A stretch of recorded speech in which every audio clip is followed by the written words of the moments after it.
Greetings, ladies and gentlemen, and welcome to the correct.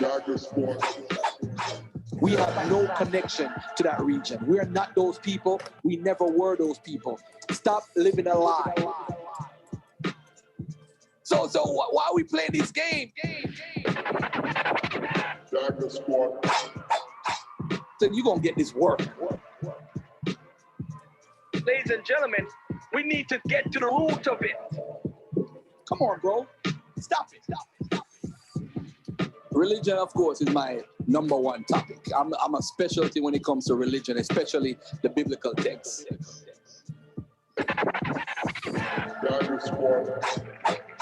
Check out Sister Monica every Wednesday, the Urban Economic Empowerment Program. I'm on the Dagger Squad YouTube channel. That book is the book that they use to enslave us and put us in the condition that we're in. If we're going to move forward, we got to put everything aside and walk without no labels. This is Garvey talking. I remember the name. We coming for all of them. Come watch this for the scholarship. Dagger Squad. Garfield Dagger Squad. Where the ultimate weapon is your mind. This is why they don't want to sit with me. This is why they run. Genuine scholarship. I'm going in. I'm going to set the tone. Dagger Squad. Is there no one else? You got your chance? Show and prove. Show and prove. Any more questions? Is there no one else? I'm here to free the minds of Black people. I remember the name. Dagger Squad.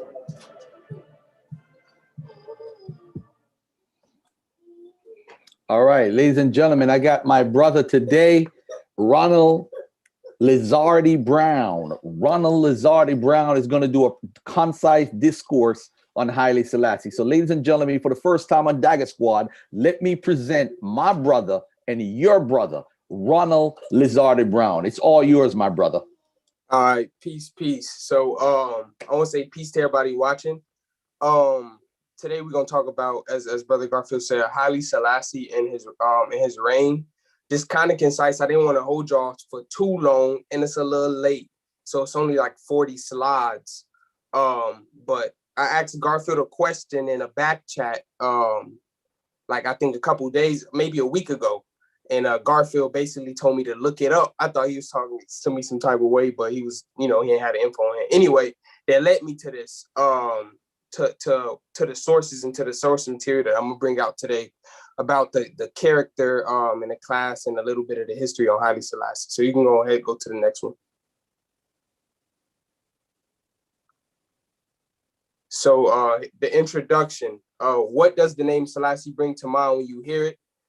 Some of us would imagine Bob Marley song Jah Lives, or maybe a Pan-Africanist figure, because we know, at least for me, for my first introduction to Haile Selassie, it was through Bob Marley, and it was through that Rastafarian movement, and connected with a book, I think the brother's name Walter Rootney or something like that, Grounding with My Brothers. And as I was getting into an awareness of being Black and where and my stance in the world and trying to define myself as an African in a diaspora, first person I looked to was Selassie, because the whole world loved him. All you read is good stuff about him. You don't read no bad stuff.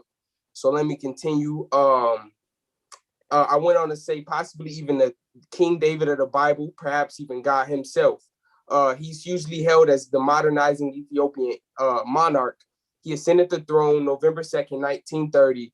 And this date is important because of the era it was in. It was 15 years after the First World War and 15 years before the beginning of the second one. As I continue, you're going to get to know why that's important. And besides itself, at that time, we're talking about a time where the Russian Revolution happened not too long before. And him and the I think his name is Emperor Hiroto. I don't know how to pronounce the guy's name in Japan, but they were the two only emperors left at the time.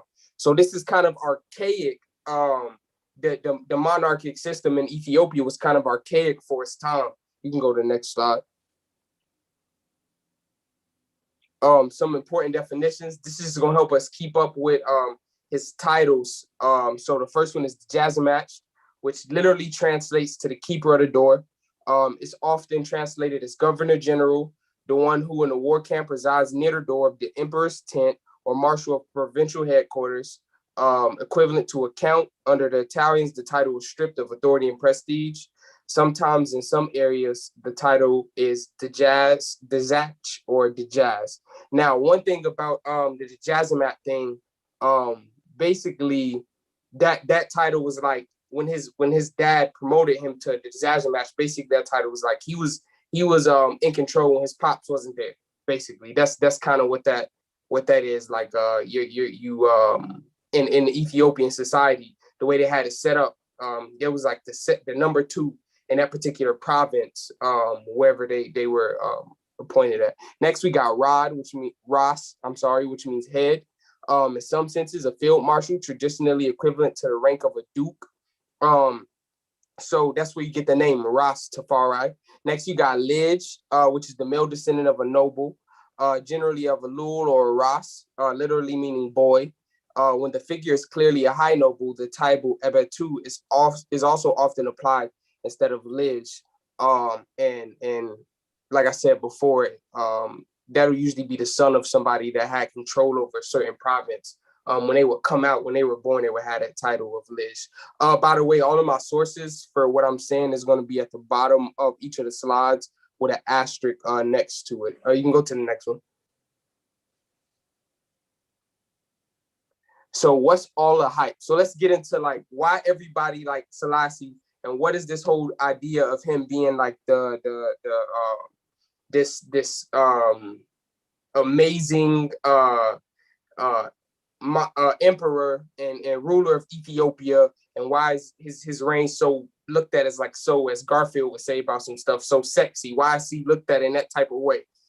So the monarchic dynastic rule of kings claiming their descent directly from the Solomon in the Bible. They refer to the Ethiopian legend of Kebra Nagast to solidify their claims as rightful rulers and heirs to the Ethiopian throne. The emperors in almost all cases would be branded defender of the faith as well. So when they were coronated, that was one of the titles they got as they assumed that title, Nagus Nagast, King of Kings. Right here, I have some documents to show just the importance of the Kebra Nagast to the integrity of the Ethiopian culture at the time. And at this time period, the Amhara, which will become the national language of the ethnic, that's the language of the ethnic group, the Amhara, they were the ruling majority in the north. Also, they had some, you can call them almost colonies at the time, in the south, where they didn't really, the ruling class of Ethiopia didn't really hold sway in the southern area, as you will see as we go on. But then I'm give you a little reading of the source. The importance of the book for both the kings and people of Abyssinia is clearly known by the letter that King John of Ethiopia wrote to the late Granville in August 1872. The king says there's a book called Kebra Nagast, which contains the law of the whole of Ethiopia, and the names of the Shumas, or the chiefs, and churches and provinces are in this book. I pray you find out who has this book and send it to me, for in my country, my people will not obey my orders without it.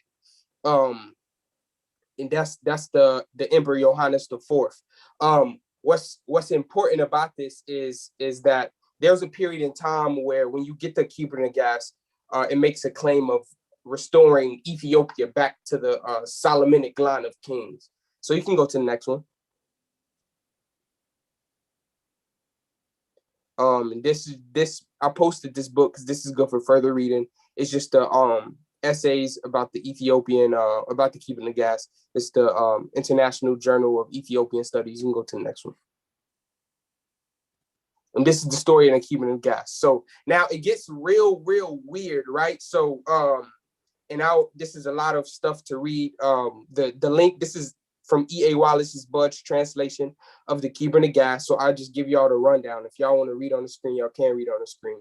So basically, Tamaran, an Ethiopian merchant, right? He's going back and forth between so-called King Solomon's empire and the Ethiopian empire. He's a merchant trading, bringing goods from Ethiopia to up to Solomon, right? So anyway, he ends up trading some stuff from Ethiopia and to King Solomon, and Solomon sent him back with gifts and appreciation for the stuff he brought. So what he does, what Tamaran does under the guise or the auspices of King Solomon, Solomon told him, yo, go back and tell your country about me. And remember, this is all because of Solomon is I believe it's an oligarchy, if I'm not mistaken, where you're in a country or a nation ruled by basically the god. You know, God is the highest title.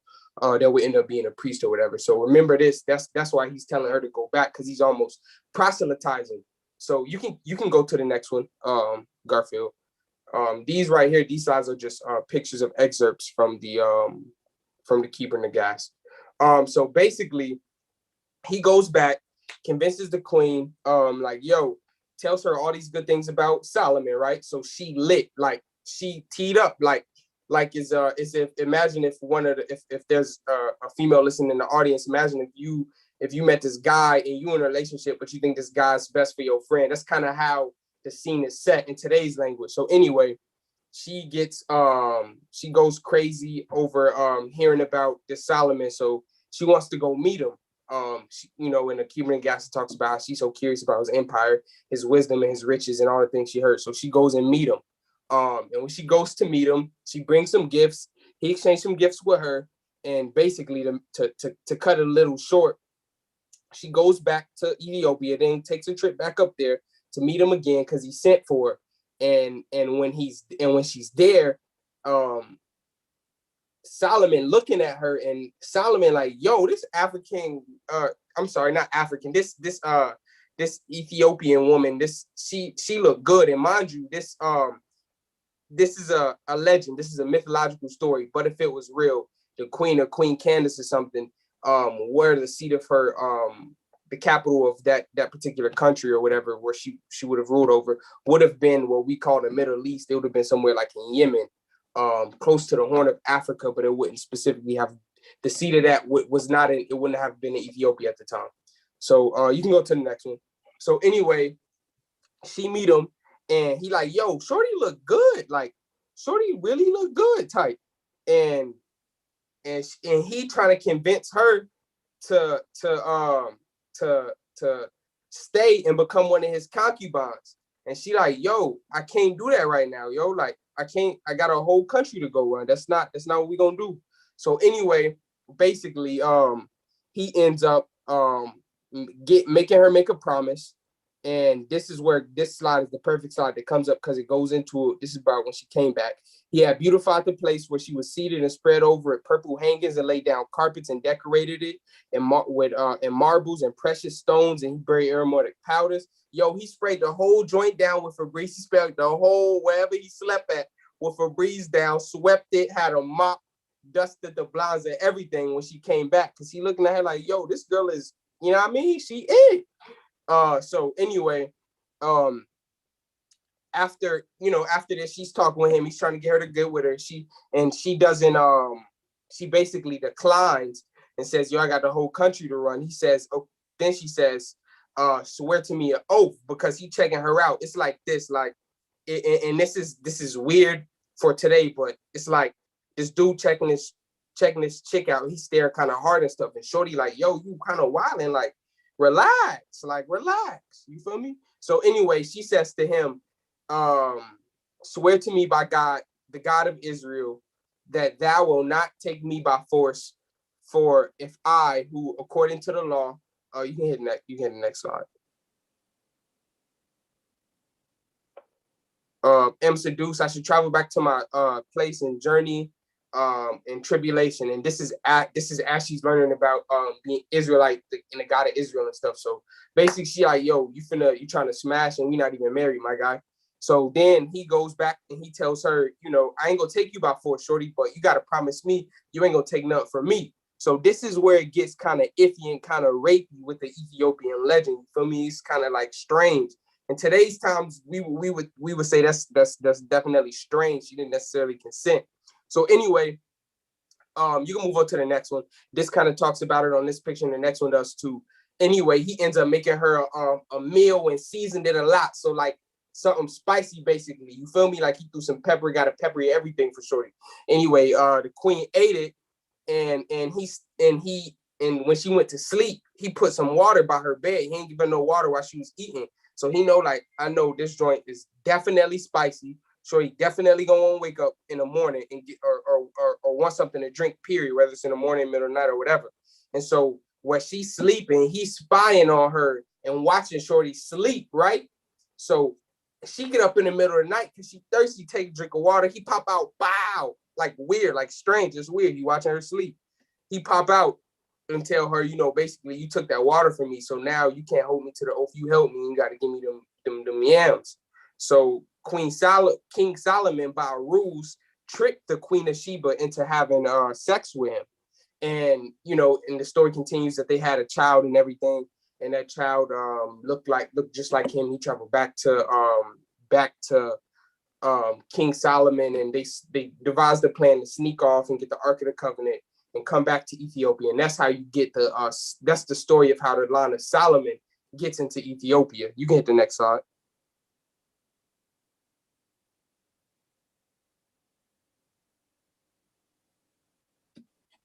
Garfield might not be with us.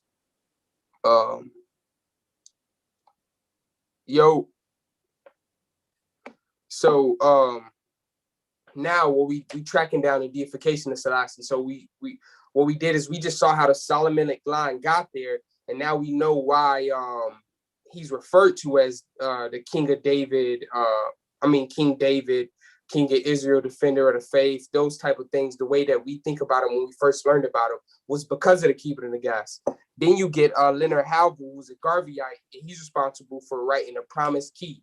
And in a Promise Key, it's basically a book deifying Selassie. That's exactly what it is. And he wrote this, you know, as it's purported after Garvey said, look to the east where Black King will be crowned. I have yet to come across any legitimate sources to add credence to the claim. Some claim it was in a play, some say it was in a speech. You'll even find a suggestion that a pastor said it that wasn't Garvey. I believe the pastor's first name was James. I don't remember his last name, James something the second. He was a Jamaican Anglican pastor though. And none of them are reliable. So we don't have really any source that adds credence to Garvey saying it. They say he said it in a play. Some say they heard it in a speech, but you're not gonna find the written evidence anywhere of him saying it. And you're not gonna find Garvey specifically saying that he said that in reference to Selassie. So you can go to the next slide. And this is Leonard Howell. If you're talking to a Rasta and a Rasta far talking to you, and he don't know who Leonard Howell was, then I don't want to say you're not talking to a real Rasta, but this guy was the guy that got Garfield. If you know the name of the hill that the Rastas was fighting over in Jamaica, I think they just I don't know if it's Bubba Hill, but I know what you're talking about. It's actually in my presentation on the Rasta. But I'll bring Stoopies on and we build on it later if you want to. All right. Yeah, that's cool. All right. I don't. It might be Bobo Hill. I don't remember if it's Bobo Hill, but yeah, like it's a special place basically. Leonard Howard went up in the mountains, and that's where they grew the weed at, and they was able to sell the weed. That was Leonard Howard and his followers' idea for it to be a profitable enterprise. So this is the guy who you would call the very first Rastas. This is this guy. So you can hit the next one. And we're gonna go in just to a little excerpts from the Promise Key. It talks about where you hear the saying that Selassie is the king because the Duke fell down before him and bowed down to him, saying, "Master, my master, my father has sent me to represent him, sir. He is unable to come. And he said that he will serve you to the end, master. And he makes a reference to Psalms, which is crazy. And then it goes on to say his Imperial Majesty, Rastafari, is the head over all men, for he's the supreme God. His body is the fulfillment of him that filleth it all in all. Now, my dear people, let this be our goal, forward to the King of Kings. Must be the cry of our social hope. So then he goes on to say, King Alpha said that a barnyard is not a hospital either. Is it an obeah? That's supposed to say neither is it an obeah shop. That's a typo. Forgive me for that. People that are guilty of obeah must not visit barnyards, knowing the simile of Black supremacy. So what that is basically he's talking down on people that practice obeah, because further on in the Promise Key, there's a subsection where he discusses that's where this excerpt is from, the Promise Key, where he discusses the unrighteous congregations, or the unrighteous religions or assembly of religions that you get, which is just kind of crazy because Garfield, as you know, and as I'm sure some of the listeners know, one of the you go ahead to the next one. One of the leaders in the Rastafarian faith, what's his name? The Bobo Shanti, what's his name? Prince Emmanuel. Yeah, he said to have practiced obeah, but the foundational book tells you don't practice obeah because it's, that's something interesting to think about. Anyway, this the psalm. May the desert tribes bow before him and his enemy lick the dust. May the king of Tarshish bring tribute to him. And this is the scripture that they try to tie in when the emperor was coronated and the European aristocracy came to visit him. You can go to the next one. Here's a small backstory. Just something quick on his parents, but this will be play a bigger role as we go in. He was born July 23rd, 1892, to parents Ras McConan and Princess Yeshimabet. His father was an Amhara Showan, and his father was the grandson of Haile Selassie, which made him show nobility. Haile Selassie was the king prior to Menelik the second, if I'm not mistaken. His mother was Zero Yeshimabet. Ali was also an Oromo princess from Gondor. And that's important because that was a political thing. So his father, Haile Selassie's father, essentially he was married before. I guess the marriage didn't work or whatever, but he got married to Haile Selassie's mom. And it's hard to find info about his mother. All that we can get is that she came from two people that were part of the in the Oromo culture. You didn't really have a nobility, but they would be equivalent to a nobility from Gondor. So that's important because that was a political thing. Because as we'll see as the slide goes, as the presentation goes on, the Amhara and the Oromo, there's a big issue with that. And then Tafari McCann is only surviving child from that union of those two. No other children survived from them. I think she had a total of 8 births. I think all 8 miscarriages, if I'm not mistaken, and none of the children lived. You can go to the next slide. He was the only one that lived. The titles he held in 1905, he was appointed Dejazimach. He was about 12, 13. Then he was appointed Regent I can't pronounce that word. Plenipotentiary, excuse me. And that's the title specifically I was talking about, when he was appointed. Basically, he was kind of appointed governance over a specific area, in the stead of that ruler, that area not being there, or if they can't perform those essential duties, then Selassie was promoted basically to that rank to perform those duties on behalf of whoever, on behalf of the people that promoted him there, and that would have been his father. In 1917, he was appointed the title Ras, and then in 1928 he received the title Negus, heir to the throne. Zaditu gave him that title, and in 1930 he was coronated Negus Nagast, which means King of Kings, and the title goes on to say King of Kings, Lord of Lords, conquering Lion of the tribe of Judah, elect of God. So that's where you get a lot of that lore about him from. Go to the next one. So he was known as, like I said, he was known as the Ethiopian modernizer. So he's known as Ethiopia's great modernizer. He focused much of his reign attempting to increase the literacy in Ethiopia, as well as the love for STEM and for the sciences, science, math, engineering, all of those things, because he was trying to get infrastructure. It is said that he was trying to get infrastructure into Ethiopia. And I quote him, said, "The opportunity for education is not given for a purpose, for a fashion or a mode. It is given for a purpose, for a task, for a higher responsibility, for the benefit of our country and the coming generation." Then he goes on to open a school in some hospitals, and he's responsible for opening Ethiopia's first hospital. Updating the hospital. And what's crazy is that the hospital that was built by the Russian Red Cross, they didn't have their first hospital till 1909. That just gives you an idea of how backward Ethiopia was in a time for the rest of the nations, the ruling nations, the empires that were around them at the time. We're talking about the 20th century, the beginning of the 20th century. You can hit the next slide.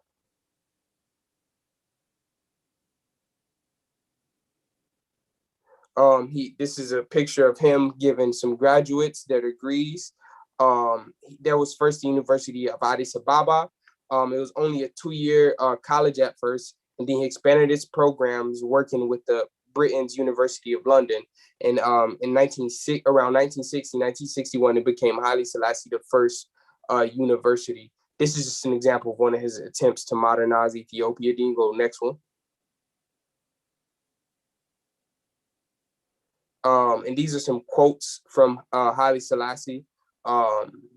This is just talking about, some things that when you're researching his reign and his character, these are the things that you're gonna, some of the things you're gonna run into. What's interesting is the quote where he said, "Woe unto the countries which weaken themselves by dismemberment," and also the quote where he says, "No nation can divide within itself and remain powerful." Those are key. Let's go to the next slide. As he was modernizing Ethiopia, he had to update the constitution. He had to change the Kebra Nagast into another constitution. At first, you had the Kebra Nagast. I believe that's called.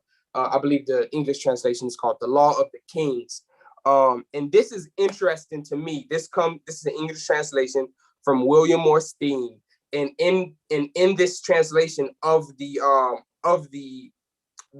Constitution, he also has a couple, what you would call them, essays or essay afterwards, talking about how progressive this was. But let's read out the articles of the Constitution to see if it actually was progressive.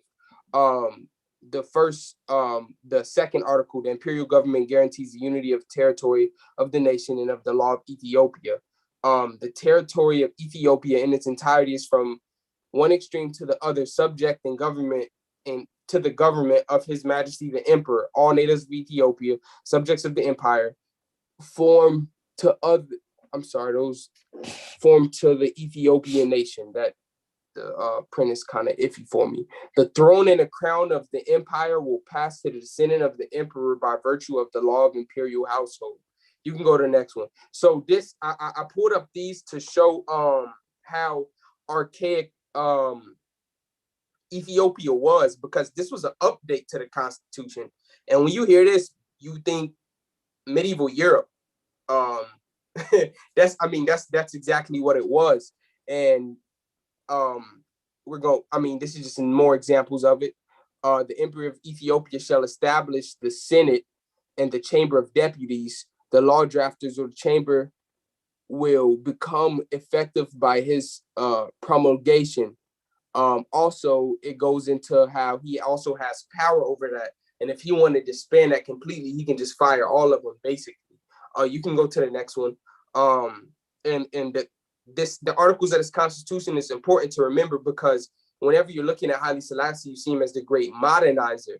But when you run into certain kind of problems when you evaluate his work, and as I showed a few examples of earlier, he's portrayed in a light as the great modernizer, but it's a lot of problems with it. These two screenshots of his the Ethiopian constitution just go into it more. It was definitely an aristocracy. It wasn't like when you read the constitution for yourself, you don't get the feeling that he was attempting to take the power from the monarchic reign and put it more in the people. You get the feeling that he was trying to centralize the government even more. You can go to the next one. And when he's trying to centralize the government even more, this is a problem that he runs into. This is another an example of another thing that Selassie did. You can go to the next one. I'm sorry. The OAU, he formed the Organization for African Unity. Malcolm X's organization here was actually based off of the Organization for African Unity, because I'm gonna read off some of the agencies in it: the African Accounting Council, the African Bureau for Educational Sciences, the African Civil Aviation Commission, the Pan-African News Agenda. All these things came out of the organization, what was then called the OAU. Haile Selassie cited for being Ethiopia's only, Haile Selassie citing Ethiopia's history of being the only African nation to not be colonized by a foreign nation, formulated the charter for the OAU. And this also has to do with Selassie's belief in collective security, specifically because smaller and weaker nations, as the world was getting advanced and more industrialized, there was the gap in the margin between what smaller countries were able to produce opposed to the other countries widened even more. So you can go to the next one. Oh, that's a little out of order, but we'll get to this one. So then you run into the problem of the Italian invasion. Italy invaded Ethiopia during this time, and ironically, during his labor to get to the throne, Selassie was able to get Ethiopia into the League of Nations. You can see how by his address to the League of Nations, he was a proponent of collective security so that smaller countries wouldn't just be for the wolves. You can go down to the one next to it. And this is his appeal to the League of Nations, where he's basically like, yo, can you help me, bro? Because I joined specifically for collective security and Italians is on my ass right now. You can go to the next one. Excuse me for my language, but that's what he said. And this is a scripture tied into that speech that you will run into when you're speaking with people, when you're speaking with Rastas or people that believe Selassie is God. Because of that speech, they'll reference Isaiah 2:4. He will judge between the nations and will settle disputes for many people. They will beat their swords into plowshares and their spears into pruning hooks. Nation will not take a sword against nation, nor will they train for war anymore. You can go to the next one. And this is that is ironic because in that same speech, he's also said to prophesy the Second World War, and that's one of the big things that people say. He prophesied, and another reason for him to have some type of credence to being some type of God or King David. You can go to the next one.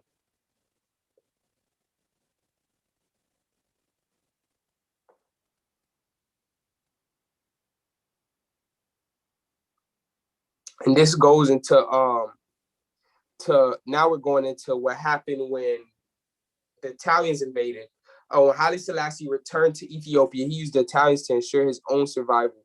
During the warring period, the Ethiopians began to appreciate the Italians. They demonstrated the attitude by not taking revenge for the crime committed during Rudolph Gueronzi's 1936-37 administration. Instead, they aided the Italians to escape to safety when pursued by British military authorities. So now we're getting a picture of Ethiopia under Italian occupation. So going to the next one, because it's real. What happens is crazy, right? Because you can go to the next one, Garfield. What happens is crazy, right? Because Selassie is seen as like a stalwart, a proponent, the vanguard of not giving up, the guidepost for Ethiopia. For Africa at large not being colonized, and the Ethiopians ran his ass up out of Ethiopia. I'm sorry, the Italians ran his ass up out of Ethiopia. He had the exile in Britain. You can go to the next one. You'll find that in the same source, Haile Selassie and the Italians, African Studies Reviews. Go to the next.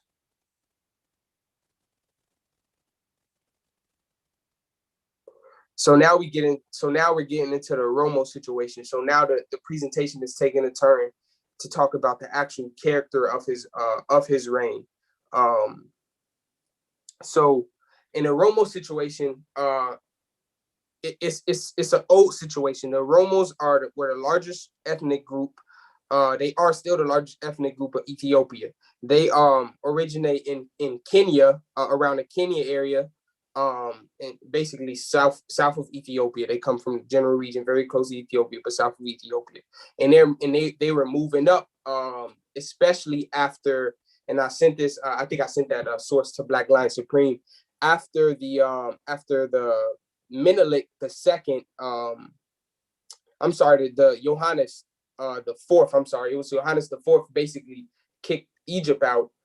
It was a series of conflicts that happened in Ethiopia that allowed the Oromos to get up and to go north and get into Ethiopia, to get into the Wello province, to get into the Shoan province, because those parts of Ethiopia were weakened now because they just got done fighting the war. It's like, yo, you just got done fighting and boxing outside.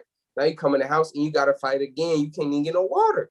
So anyway, the roots of the present Oromo-Amhara conflict lie in the late 1800s when the independent Oromo nation was conquered by Abyssinians who were creating an empire. They have always viewed the Amhara Emperor Menelik and his successors, backed by European powers, as colonizers. He retains acquired rights over the most productive Oromo lands and were allowed to exact tribute from even greater areas. Written Oromo texts were destroyed and education of Oromo was conducted in Amharic. With assistance from the United States, Haile Selassie I relocated increasing numbers of Amhara in Oromo regions. They served as the administrators of the government, courts, schools, and churches. Although in 1974, Haile Selassie government was placed by the Derg. So after basically he was overthrown, you still don't find this change. And in the Oromo situation is so serious because it's a human crisis. You go to the next one. Because it's a human situation. What's the organization to speak? It's on the Human Watch list, or the Human Watch organization, I believe. That's a humanitarian crisis organization that monitors the crisis and the situations of around the world, and they're still having problems to this day. So this is a picture of Menelik, and I'm sorry, Emperor Menelik. But anyway, let's get into the source. By 19th century, the northernmost Oromo have been assimilated into Christian culture. The Abyssinian national unity had been restored after a century of feudal anarchy that ended with the accession of Johannes IV in 1872. He forced the submission of Ethiopia's princes with post-Egyptian expansionism, what I was just talking about, when he kicked them up out of there. That's how the Oromo was able to get in there anyway.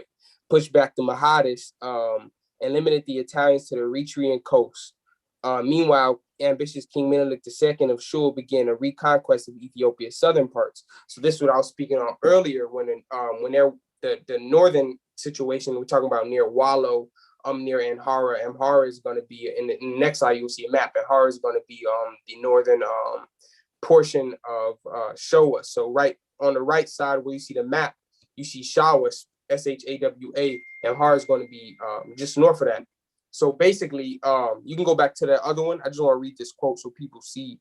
Italian adventurers and scientists and missionaries helped organize a route outside imperial control that took Shoan caravans to the coast where Menelik's ivory, golds, hides, and furs could be sold for sizable and untaxed profit. You can go to the next one. So I just showed that to show the history of the Oromo conflict and the Oromo situation, because we're dealing with the Pan-African, we're dealing with the ancestors of the Pan-Africanist, how can I say, the Pan-Africanist martyr almost to an extent. And you don't see a change in the attitude to the Oromo even during his reign, as I showed earlier. The use of coercion, one of his decrees quoted in his chronicle declared that any such subject failed to respond to the call to arms, his house should be pillaged, his property be confiscated, and anyone abetting him now should be brought to justice. Notwithstanding SARS Daniel's efforts, the Oromo soon regained the offensive. This is in the 17th century, talking about basically the Aksumite emperor at the time was getting worked by everywhere else, and he needed help because the Oromos were coming up. This is the example of the Oromos coming up from the south. You can go to the next one. Let's see, and this is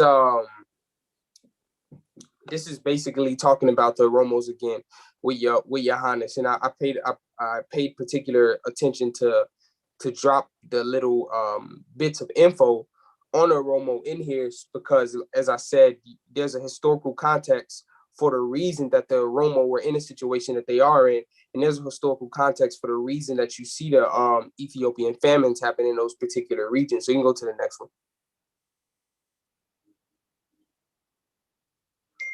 And this is examples of the government mismanagement resulting in famine. This is, if you could say, the biggest black stain on his reign. This will make you question somebody. This is like somebody telling you one thing and not holding up to their word, like he said, like when Selassie is quoted saying, "The house divided can't stand." Now, this is when we get into the problem with that. In Wello, let me read this source. Wello is virtually impossible. There is such an obscuring weight of disbelief, suspected innuendo, and antagonism, such a mess of misgovernment at petty levels, and such a lading of landlords that there's almost nothing to start with and nowhere to start that will not go wrong or sour. There is the smothering welter of the weeds of an entrenched and stagnant, I don't know why that cut off, that says entrenched and stagnant government in that source. So what that quote is from someone who was in, he would kind of be a aristocracy. He was part of the aristocracy. He was part of Selassie's court. And he's attesting to the Selassie looking the other way during the famine. And how basically they allowed tens of thousands of people to die. You'll see in the picture to the left, in the source presented in the picture to the left, which is an essay on the government's management in the famine. You'll see where it says Haile Selassie ordered the importation, in the second paragraph below, revolt in Wello. Haile Selassie ordered the importation of grain from India to supply Addis Ababa, but there was no relief for North Wello. So this is North Wello is now at this time, to give y'all a picture, the Oromo is in North Wello. So you will find wherever the Oromo occupy the most, there is what I would classify as a Jim Crow almost against them. You saw in the previous slides that their education was, they were forced to destroy their books. They were forced to be educated in the Amharic language. So their native language, they weren't able to speak no more. This is almost like some xenophobia, scary type of stuff. In the way they held them in subjugation, is akin to the way that the white folks held us in subjugation here.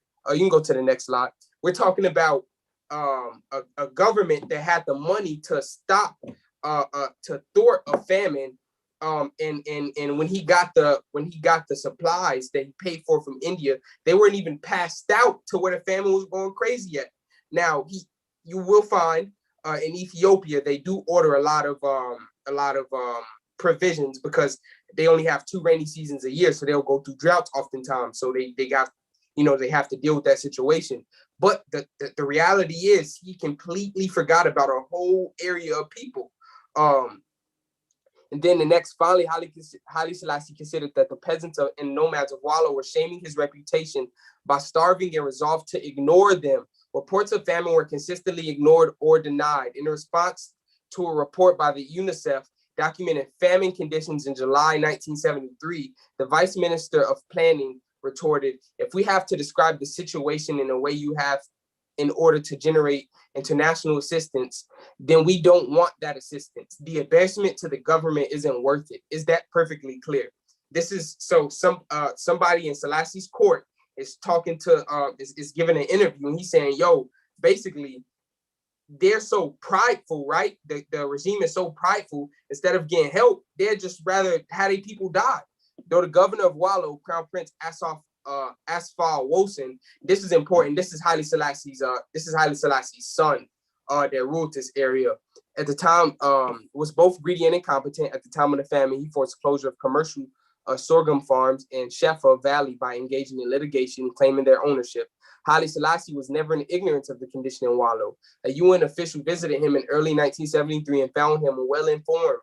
So he knew what was going on. His attitude was that peasants always starve and nothing can be done, and that in any case, it was not a Shoan Amhara. It was not the Shoan Amhara who were dying on belatedly visiting the province in November 1973. His one remedial action was to announce that all who had sold or mortgaged their land in the previous year could return and plow it during the coming season, only leaving it to their creditors afterwards. Even this minimal and tardy gesture was not enforced.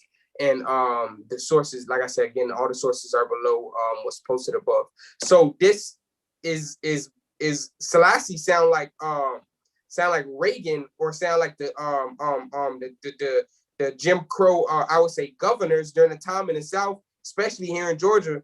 They just saying like, yo, we help you out, but they really not doing nothing. And you see the action of him knowing what's going on and still ignoring it, like casting it to the side, like basically, we don't care about these niggas. You can go to the next one. That's who the Oromo were. The Oromo is like the niggas in Ethiopia. Then I just go into a little bit of slavery during his reign. Now, he is known to have been attempted to end slavery during his reign. It took the steps to, but I personally feel like after looking at the sources, the best source material you have on the subject, looking at his speeches and stuff like that, you'll find that in this African economic history, in this journal, you'll find some of his research. Some of his speeches where he talks about trying to end slavery. And instead of when you approach slavery, and when you think about the approach to slavery, you think about the approach to slavery in an aspect of how we see it in the West. You see in the United States, for example, you see two emancipations, and emancipation was the law that ended and banded slavery right through there. But here you see, you can go to the next slide. Here you see that Selassie wasn't ready for that. He said Ethiopia, the country, wasn't ready for that. But you see, he says that if essentially what he claims is that if I go to abolish slavery, then I'll have too many problems on the inside. Sound like Abraham Lincoln, if you ask me, one of the excuses that he tried to use at first. But it's funny because this is supposed to be the poster child for Pan-Africanism to the world, essentially. And there's a reason why Selassie was picked as the poster child. But that's a discussion to have for another time. I don't have much more time. You go to the next one. The next slide, we're going to get into Marcus Garvey, because Marcus Garvey said to look to Africa where Black King will be crowned, right? Well, we going to see what Prophet Mosiah Garvey really said about Selassie. He said the truth must be told so that the white world will realize that it was not the pride of the Negro that surrendered in Abyssinia. It was the disloyalty of a single man who was too silly to take pride in his race. Next, you see him say, when the facts of history are written, Haile Selassie of Abyssinia will go down as a great coward who ran away from his country to save his skin and left millions of his countrymen to struggle through a terrible war that he brought upon them because of his political ignorance and his racial disloyalty. So again, you hold the you can go to the next one. You hold the weight of and the idea of Selassie being great, and you see that the person who supposedly pointed to him to be this deity is like, yo, he whack. Garvey say every nigga who's proud of his race must be ashamed of the way in which Selassie surrendered himself to the white wolves of Europe.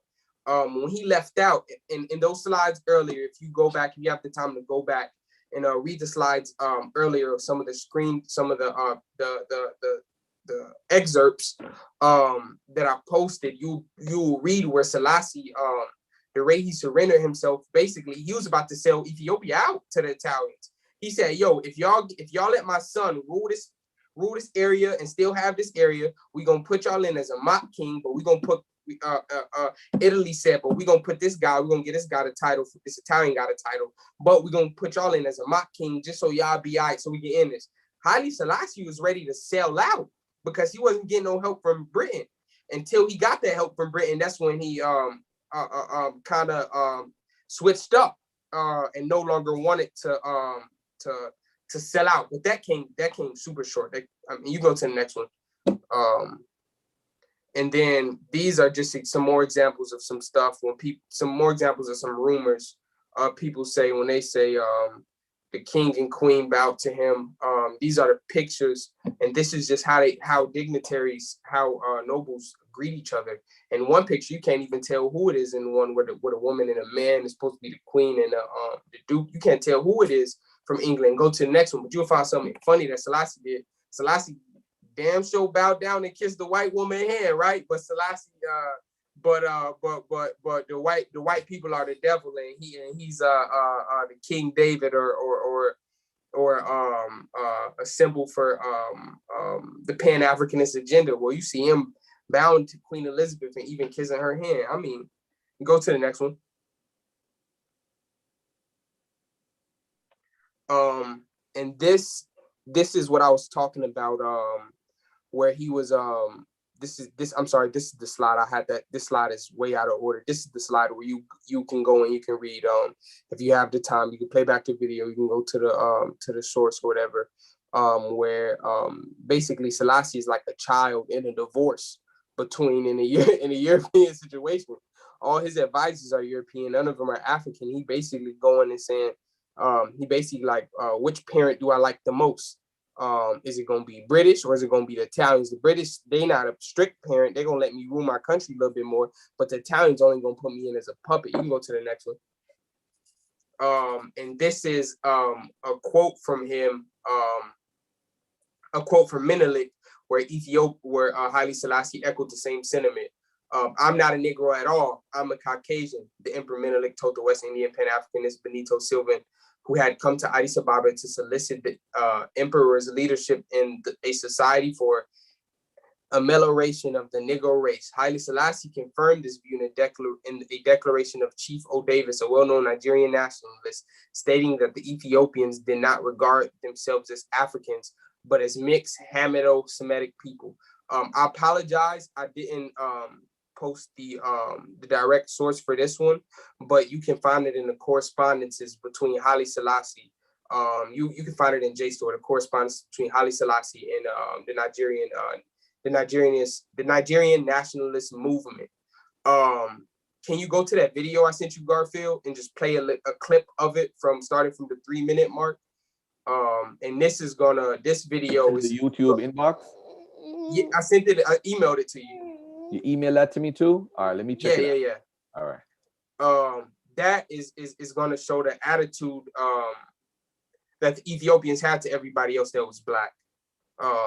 You know what I mean? And that's where I want to end it on, so I can have some times for if anybody has questions, or if you just want to end this, it don't matter. But so I can have some time to answer some questions or just continue to build.